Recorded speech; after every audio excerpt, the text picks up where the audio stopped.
ஒரு புனிதனுடைய வாழ்க்கையை நான் வாசித்தேன்.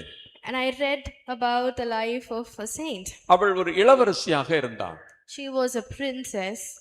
இளவரசிகளுக்கெல்லாம் தங்களை அலங்காரம் செய்து கொள்ளும்படி ஒரு அறை இருக்கும். And the princesses will have their own wardrobes and their dressing rooms. அங்கே அவள் அமர்ந்து கண்ணாடியிலே தன்னுடைய முகத்தை அலங்காரம் செய்து கொண்டே இருந்தாள். And she was sitting there and adorning herself and looking at herself in the mirror.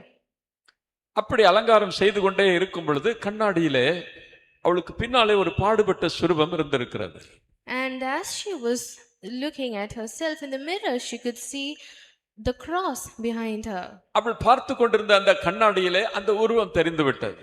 And when she saw the image of the crucifix in the mirror, உடனே அவளுடைய உள்ளத்திலே அவள் தேவனுடைய குரலை கேட்டாள். she immediately heard God's voice in her heart. அவள் உணர்த்தப்பட்டாள். And she was convicted. அந்த சுரூபம் அவளுடைய இதய கதவை தட்டியது. And that crucifix knocked on her heart's door. பார்த்த உடனே அவளுக்கு ஒரு உணர்வு ஏற்பட்டது.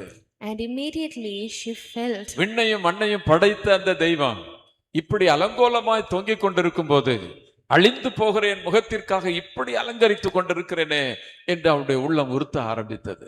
if the God who created the heavens and the earth is hanging on such a cross in such a way, then why am I adorning myself?